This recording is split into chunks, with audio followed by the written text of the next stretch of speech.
Miss Iris Fenmore had been told, in a voice pitched to carry across the full width of Renfrew House's entrance hall, that she had confused herself with the guests.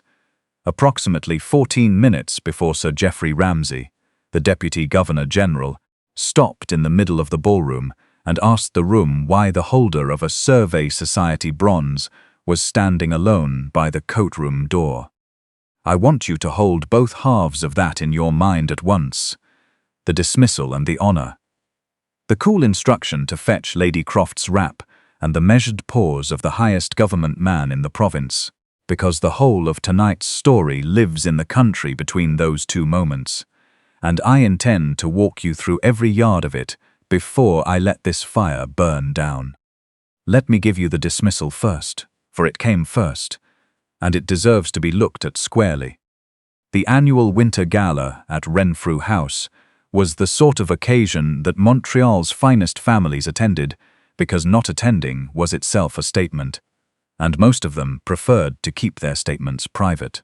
It was January of 1889, which those of you who know your history will recognize as a year when the country was still shaking the mud of railway construction from its boots and learning what it meant to be a dominion that stretched to the Pacific, and the unmistakable air of a woman. Wheat, silk, the chandeliers, lit in early against the hard dark outside the tall windows, and the assembled company glittered with the particular brightness of people who have paid for their luminosity and intend to be seen in it. Miss Iris Fenmore, who had come to the gala as companion to the elderly Lady Dorinda Wentworth, had settled her frail employer among the other dowagers near the hearth, and had then found her way to a chair along the wall. Not because she lacked an invitation, but because a companion's instinct is always for the periphery, where she can watch and be found when needed. She had been seated perhaps 2 minutes when Lady Euphemia Croft noticed her. Lady Croft was a woman of the particular species that grand gatherings seem to produce wherever there is enough silk in one room to breed them.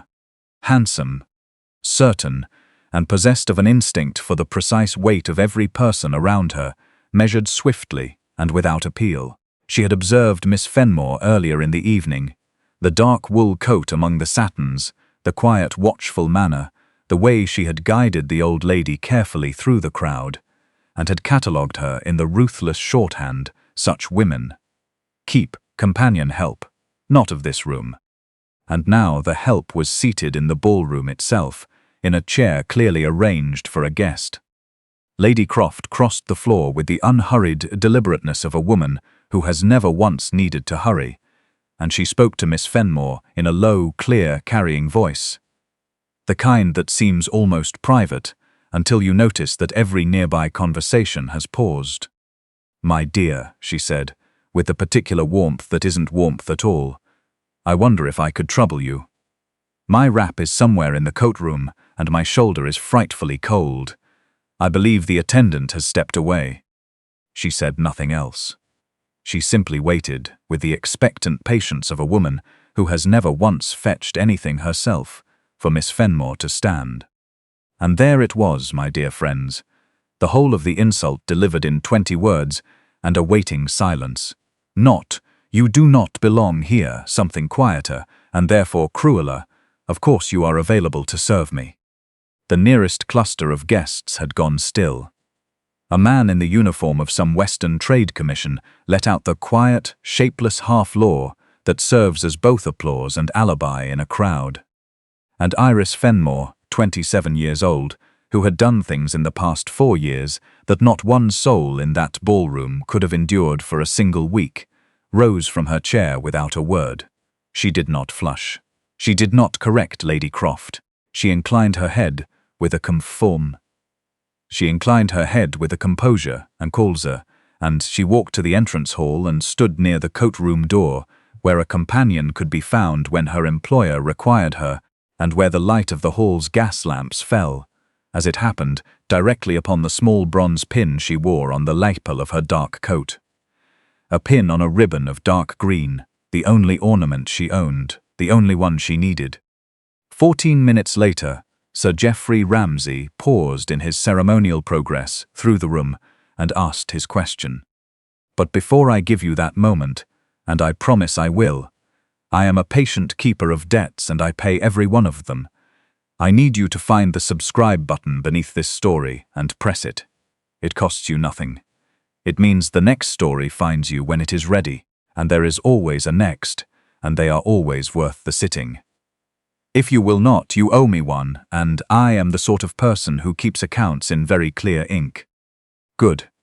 Now come back with me 4 years, to a summer the railway camps of the Northwest Territories would spend the rest of the century trying to forget. Iris Fenmore was the only child of Gerald Fenmore, a Dominion land surveyor of the old school, which is to say a man who believed that a country's character was written in its geography, and that reading it required, above all else, the patience to go and stand in it. He had been mapping the prairies since before the railway existed, and he had raised his daughter the same way he raised his transit rod, steadily, in all weather, with an eye for the thing actually in front of him, rather than the thing he wished were there. Her mother had died when Iris was 9, and Gerald Fenmore, who was a practical man with a surveying party to run, and no patience for the kind of school that turned practical girls into decorative ones, had done what practical men with surveying parties do. He had taken her along. She grew up in the field camps. She learned to read a contour map before she learned to read a novel, and she learned the novel a year later anyway, borrowed from the party's transit man, who was a great reader and a generous lender. By the time she was 15, she was copying her father's field notes in a hand cleaner than his own, and calculating elevations from the raw data before he had checked his figures. By the time she was 20, she was keeping his accounts, managing his supply requisitions, and quietly running the logistical half of a survey operation that served a territory the size of several European nations. She had her father told her with the directness that served him for affection, a gift that was rarer than courage and more useful. She could look at a problem of any size, a tangled supply line, a camp of 100 men with 7 things going wrong at once, and see, without apparent effort, the order hiding inside the chaos. Not the order she wished were there, the actual order, the thing that needed doing first, and in what sequence, and by whom. He told her once, on a cold October evening with the camp lantern burning between them, that she would have made a finer general than any man then serving the Dominion, and that it was the particular waste of their age, that the world would never permit her to be anything more than someone's wife or someone's helper. She was 23 when the sickness came into the railway camps. You may not know, my friends, unless you have studied the building of that great Western line in its human particulars, that the construction of the transcontinental railway was carried out in conditions that would have appalled a careful doctor, and did appall the few doctors who visited and wrote honestly about what they found. The camp workers, thousands of them, many newly arrived, crowded into bunkhouses designed for 1/3 their number, were precisely the population that makes epidemic disease inevitable when the conditions favor it. The conditions favored it in the summer of Iris's 23rd year. Typhoid came into the western camps quietly, the way it always does, through water that looked clean and was not. Within 3 weeks it was not an outbreak. It was a catastrophe. I will not make you sit with the worst of it, for you did not come to this fire for horrors, but you must understand what Iris walked into. A camp of 300 men, 2 of them trained in any kind of medicine, no organized nursing, no quarantine, the company doctor already sick, and a chain of command that had broken down in the way authority, so often does, when the thing it must manage is frightening enough. Every man making his own decision, which meant no coherent decision was being made at all. Gerald Fenmore's surveying party had come through on a contract and had stopped, because Gerald Fenmore was not the kind of man who rode past a camp of dying men on the grounds that they were not his dying men. And Iris looked at the chaos, and she saw the order hiding inside it. She began with the river. The camp drew its water from a point downstream of where the latrines had been placed. the original cause of the sickness, and the continuing cause until someone moved the intake. She moved the intake on the first day, drafting 2 men to help her before anyone had thought to ask her authority to draft them. She had her father's field voice, not loud, simply certain. No one whose cooperation she needed that morning was coherent enough to question her. Within 3 days, she had turned the company's storage shed into a ward, arranging the cots so that air moved between beds rather than stagnating in corners. She trained her nurses from the camp's own population. The men who were neither sick nor yet fit for heavy work, the cook who had a steady hand, the supply clerk who proved, once someone simply told him what to do, to have considerably more courage than he had ever been given occasion to show. She organized them into watches, wrote the schedule herself, and enforced it with the same impersonal certainty with which she had always enforced her father's survey deadlines. She badgered the nearest town for supplies, writing letters that mixed precise requests with a moral clarity that left recipients little comfortable room to refuse. She kept the records, the sick, the recovering, the dead, the contacts, in a set of field notebooks in her own clear hand, so that when the government physician arrived from Winnipeg 6 weeks later, he could trace the entire arc of the outbreak in a single afternoon. He told Gerald Fenmore, after reviewing those notebooks, that he had never seen a field operation managed with such precision by anyone in any profession. Gerald Fenmore said he was not surprised. The fever ran its course as fevers do. The ward filled and the ward emptied, and by September the emptying outpaced the filling. The outbreak that had threatened to take 1/3 of the camp took, in the end, far fewer, and every physician who later examined the record attributed the difference to the reorganization of those first 3 days, and to the system that had been maintained without faltering through the weeks that followed. It was in the worst of the middle weeks that Lord Hadrian Dace came to the camp, and the unmistakount Aldermere. 32 that summer, and he had come west on behalf of a government commission, examining the conditions under which the railway construction was proceeding. He was a methodical man, Lord Dace. Not cold, precisely, though the word followed him in certain drawing rooms, but precise in his expectations of order, and not accustomed to finding order where he had expected chaos. He found it. He found it because Iris Fenmore had put it there. He arrived expecting to take charge, which is, after all, what a man of his position expects when he arrives where no one appears to be in command. He was met at the ward door by a young woman in a canvas work coat, her sleeves rolled past her elbows, a field notebook under one arm, who looked at him once, heard his name and his intention of placing himself at the disposal of the relief effort, and said, in the tone of a commander who has just received one more able pair of hands and has no time to be gracious about it, "Then I am glad of you, my lord. We are short a cot from the far bunkhouse, and the 2 men I sent for it have not returned. Your horse is faster than anything in camp. The bunkhouse is a 1/4 mile east. Can you go now?" And Hadrian Dace, who had ridden 4 days western and arrived intending to organize a chaos, looked at the ward behind her, the rows of cots, the moving nurses, the whole improbable machine humming in a camp that ought to have been in ruins, and looked back at the young woman who had built it and said, "I can go now," and went. He came back with the cot. He came back the next day and the day after, and he spent the remaining 6 weeks of that summer working inside of Fenmore's system, under Iris Fenmore's direction, doing whatever the system needed done. He fetched and carried. He used his commission to remove the obstacles she identified. A supply company withholding a paid shipment, a government inspector threatening to shut the operation over a procedural technicality that could have killed men while the argument ran. He learned, and this was the thing that distinguished him from every other man who had arrived in that camp with authority to give orders. He learned to hold his tongue when she was working, to deploy his rank exactly as she aimed it, and to put it away when she did not need it.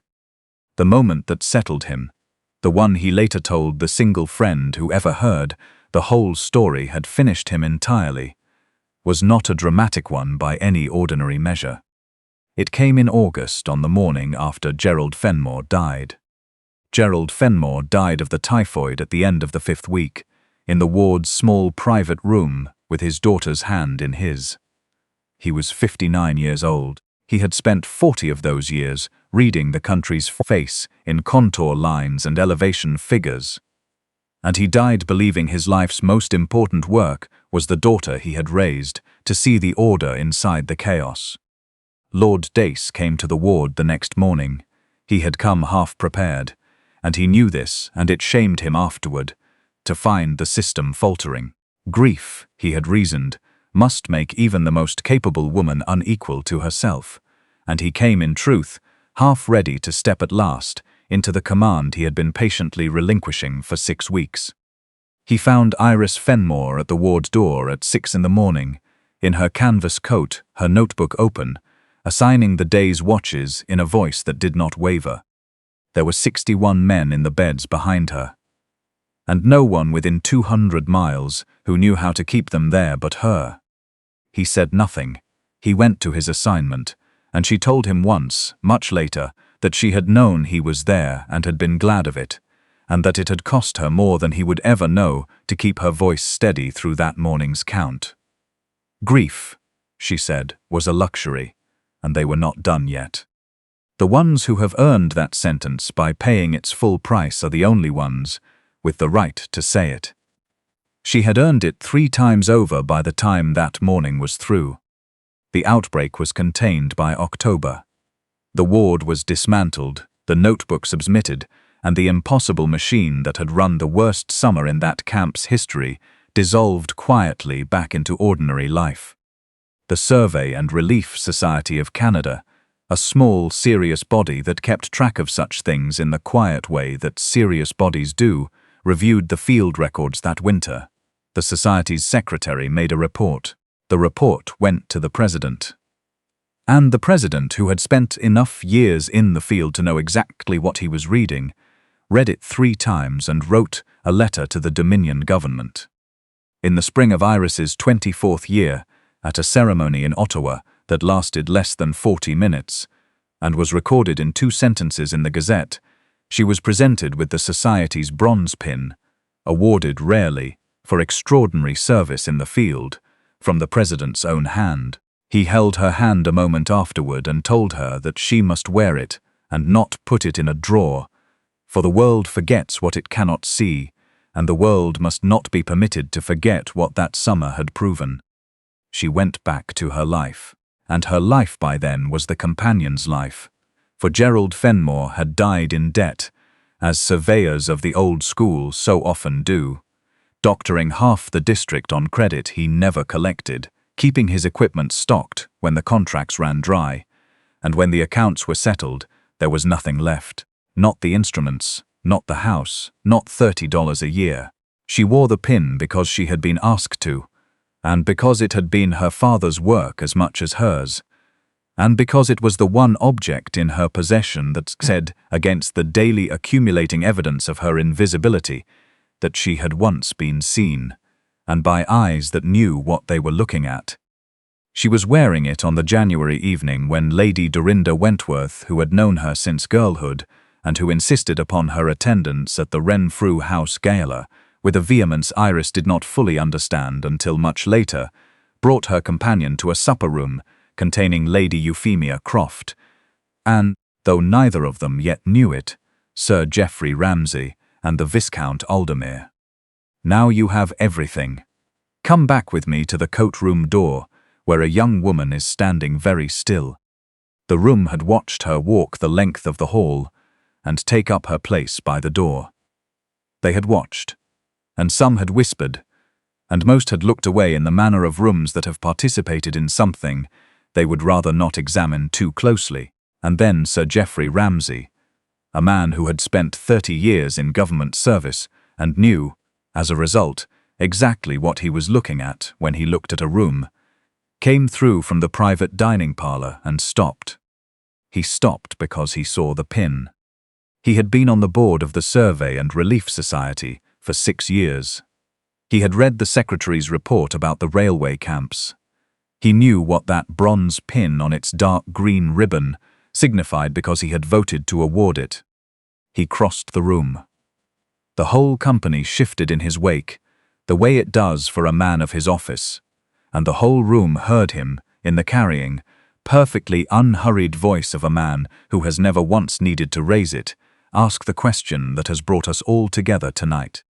"Lady Wentworth," he said, because he knew Lady Wentworth and he began with her correctly. "I wonder if you would introduce me to your companion. She wears a Survey Society bronze, and I believe I have the honor of knowing precisely what it was awarded for." The silence that followed was the particular silence of a room that has just understood its own error. Lady Wentworth, 81 years old and entirely serene, introduced Miss Iris Fenmore, and the unmistakable shook her hand. With both of his, in front of every glittering person in that room, and said that he had read the field notebooks from the Western camps, and that he hoped she understood. The society regarded what she had accomplished there as among the most significant field relief operations in the Dominion's short history, and that it was a privilege and an honor to meet her at last. He offered his arm. She took it, and he led her, past the length of the ballroom, past the man from the Trade Commission who had laughed, past Lady Euphemia Croft, who had gone the color of cold ash and sat very upright with her wine untouched, into the private dining parlor where he introduced her to the people, at that table, as a woman whose name they ought already to know. I am told the silence in the main ballroom lasted a full half-minute after those parlor doors closed. Lady Wentworth sat in it with the patience of a very old woman who has waited all evening for a moment and received one considerably better than she had planned. "It is not the parlor I want to take you into, my friends, for what passed between Iris and Sir Geoffrey belongs to the shape of official record, and you may guess its content. It is the ballroom afterward. Standing at its edge, having arrived late from a government meeting that had run long, having heard within 10 minutes of his arrival the story already moving through that room like fire in dry January grass. The story of the companion and the pin and the Deputy Governor-General, stood a tall man of 33, whose face had gone a particular white that has nothing to do with cold. Lord Hadrian Dace had spent the better part of 3 years learning to live with the settled belief that he would not see Iris Fenmore again. He had returned to Ottawa in the autumn after the camps. He had written to her at her father's address. The letter had arrived at a house already in the process of being sold, and had been forwarded by a neighbor who did not know her new employer's name or direction, and had arrived, eventually, somewhere that was not her. He had searched. I want that understood, for it matters to everything that came after. He had written to every surveying connection, every government land office in the territories, every person who might have known Gerald Fenmore's daughter by name.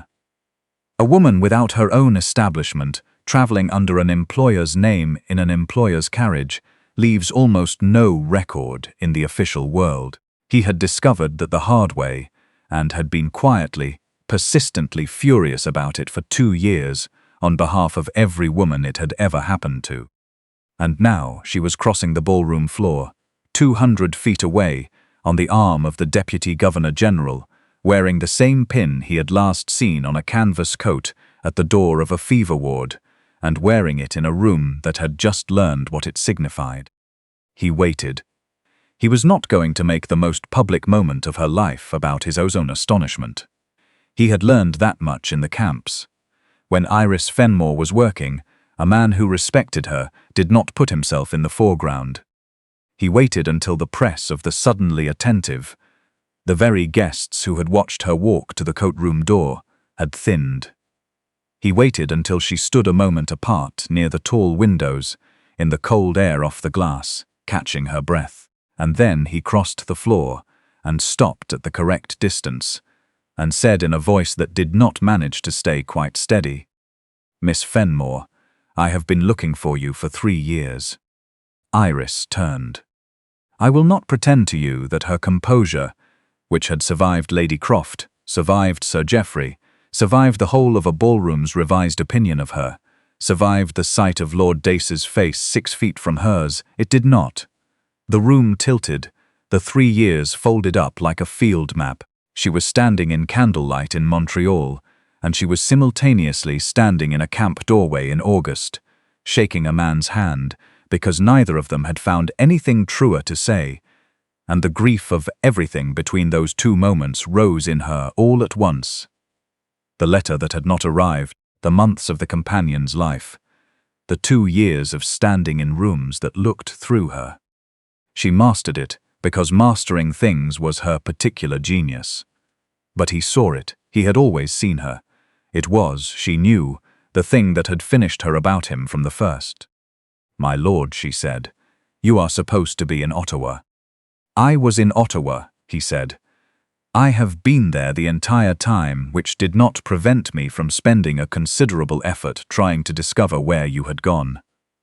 I found that a woman who relies on another person's household for her direction is effectively invisible to every official record this dominion maintains.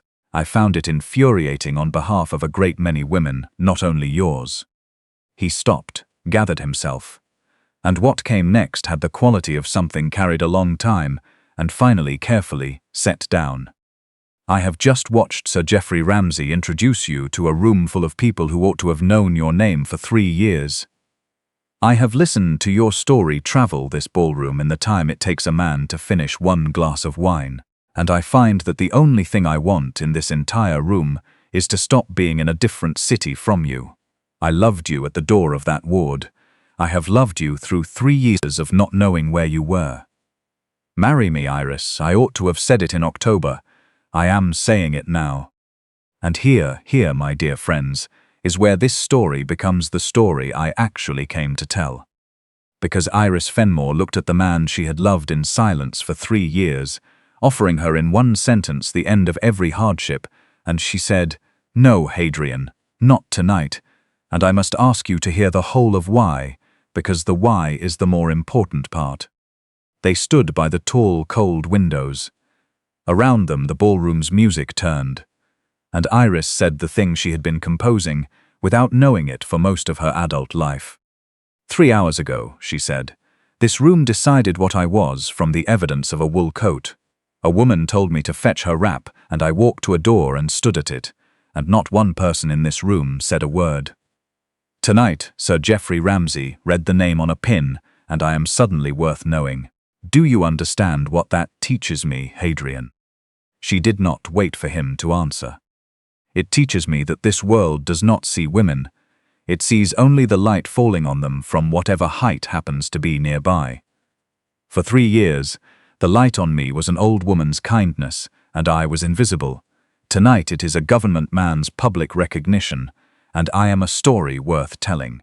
And if I take your hand tonight in this room, the light tomorrow morning will be yours, and I will become the woman Lord Aldemir elevated. The companion he lifted up, and everything I have ever done with my own 2 hands, the water intake, the watches, the notebooks, 300 men who did not die, will become the charming preface to the only fact this world finds worth repeating, that a great man noticed me, and I was fortunate enough to be grateful." Her voice, which had been steady, nearly did not hold for what came next, because the next part was the true part. "And the unbearable thing, the thing I cannot reason my way past, is that I love you.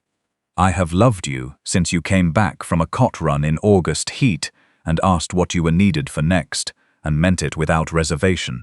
If I did not love you, I could marry you tonight with a clear conscience and let the room tell whatever you did.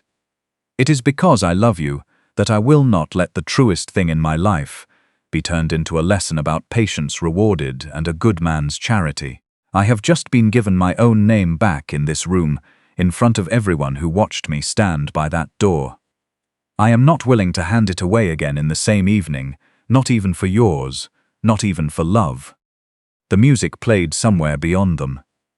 The silence between them was the kind that only happens between 2 people who are both quietly understanding something new.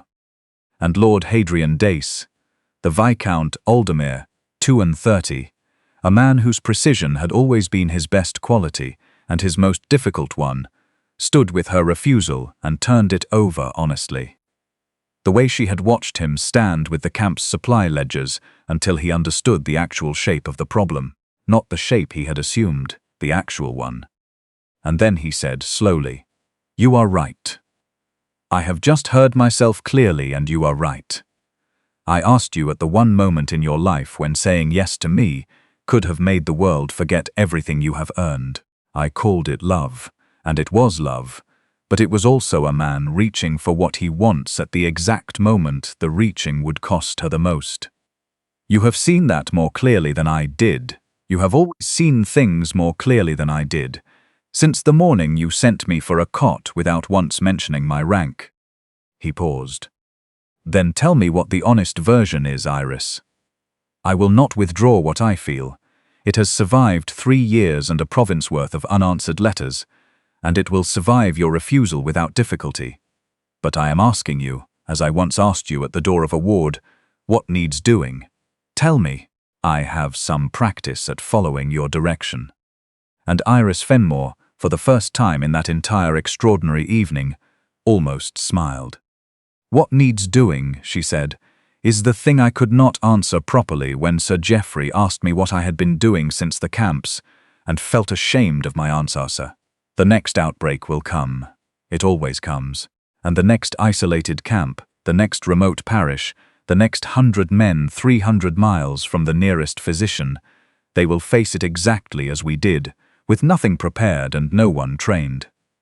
What needs doing is a permanent field nursing school, not a parlor society, a school that trains women from the territories, women who can work in conditions that drawing-room nurses cannot, in the medicine and organization that keeps people alive before the doctor arrives.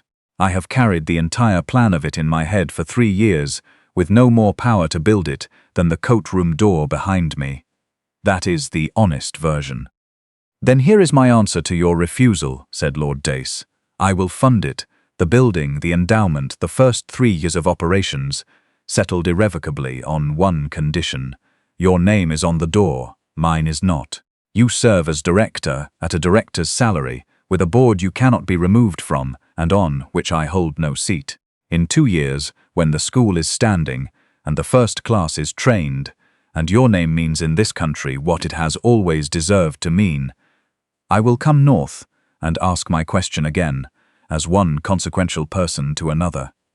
Whatever answer is true at that moment, I will receive it, and if the answer is still no, the school stands regardless, and I will have had the honor of being useful to you twice, which is more than most men are given." She accepted.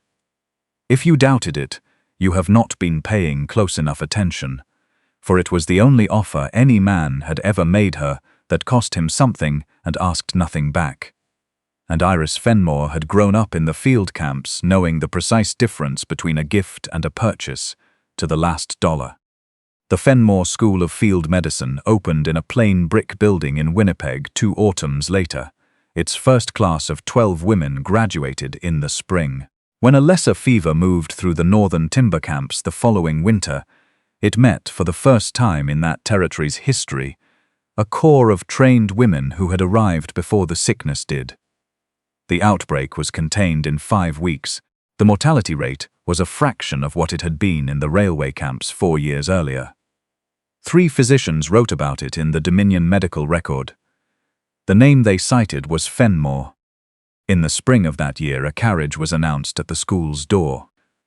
Lord Hadrian Dace was informed that the director was in the middle of a quarterly review with her training committee, and would he care to wait? He waited in the entrance hall for 25 minutes, on a bench among 3 prospective students and a wall-mounted map of the Northern Territories, with his coat on and his hat in his hands, perfectly content, being examined with great thoroughness by 2 small children, who had come with their mother to inquire about enrollment. When Iris came out to him at last, in her grey working coat in her own building, standing under the light of a life built entirely by her own hand, he rose and said, "Miss Fenmore, I believe I have an appointment, 3 years in the making. I was told to wait, and I have waited." "Ask it," she said. "Marry me," said Hadrian Dace. "Not to lift you, for you stand considerably higher in this territory than I do, and every person in this hall is aware of it. Not to rescue you, for you draw a salary I helped negotiate, and I know exactly how little rescuing that leaves you needing. I ask, because I loved you at a ward door before either of us had anything settled between us, and I love you now that you have built something that will outlast us both. The only change 3 years have made is that now, when the world tells the story of us, there is no version of it in which you are the fortunate one. Marry me, Iris, and let us both stand in whatever light comes from wherever it falls." And Iris Fenmore looked at the man, who had heard the strangest refusal ever given in a Montreal ballroom and answered it by spending 3 years and a considerable fortune building her a life in which her yes meant something. "Yes," she said, as one consequential person to another. They were married that August in Winnipeg, in the church nearest the school, which was the church Iris preferred because it had plain windows and good light. Half the territory came. The first graduating class of the Fenmore School lined the churchyard path in their field-grey uniforms, and the sight of them made the bride weep in a way that no cathedral in the country could have managed, and she wore on her coat, on that day, exactly one ornament. You know the one. Before I let this story close, I must settle the account I left open. You may have wondered why Lady Dorinda Wentworth had insisted, with such particular vehemence, both on Iris's attendance at the Renfrew House Gala and on the wearing of the pin. The old lady confessed it, at last at the wedding breakfast over her second glass of champagne, with the untroubled serenity of a woman who has been waiting 81 years for the right moment to be mischievous and has finally found it. She had known, she said, for 4 weeks before that January evening that Sir Geoffrey Ramsay would be at Renfrew House. Her late husband had kept connections in government for 50 years, and her connections were not yet dead. She had looked at her quiet companion, whom Montreal's grandest rooms walked past like furniture, and she had thought of the 2 sentences in the Gazette that the world had never read, and she had made what she called the last piece of useful mischief in a long and extremely well-mischieved life. "I am only an old woman," she told the bride, patting her hand. "I could not make the room see you, but I could put you in a room with someone who already knew exactly what was on that pin." She finished her champagne with the efficiency of long practice. Sir Geoffrey did the rest, and did it better than I had dared plan. Never let anyone tell you that old women are past their usefulness.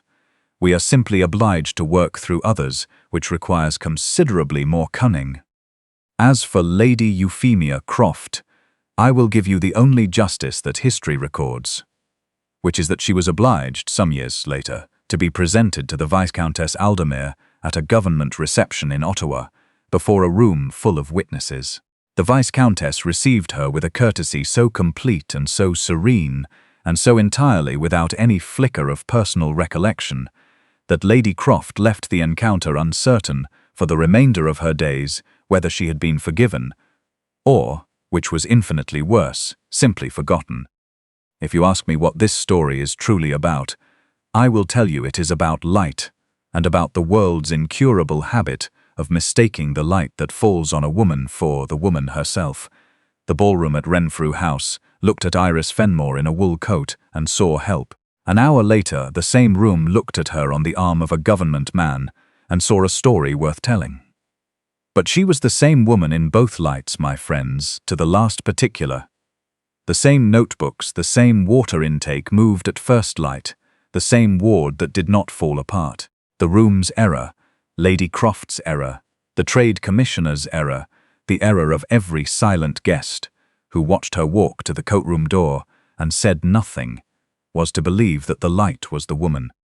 And the finest thing in this whole story, finer even than Sir Geoffrey's question in a crowded room, is that Iris knew the difference herself and would not let even love blur it.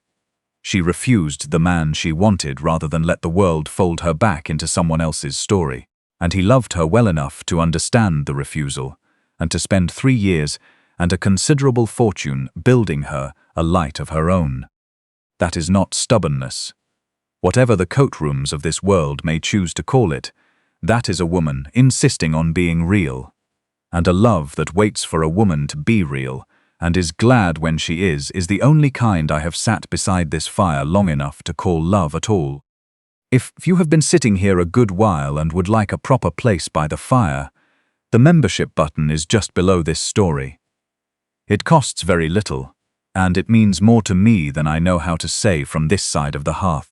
And if you would simply like to be here when the next story comes, the subscribe button will do it. And it costs you nothing but the moment it takes. You have sat with me tonight through a camp in the territories and a coat room door and a question that silenced a Montreal ballroom. Before you go, the next time you see a plain pin or a careful hand or a quietness you cannot quite account for on someone this world has decided is nobody, do ask, won't you, before you send them to fetch your coat? There may be a summer behind it that would silence every voice in the room. There usually is.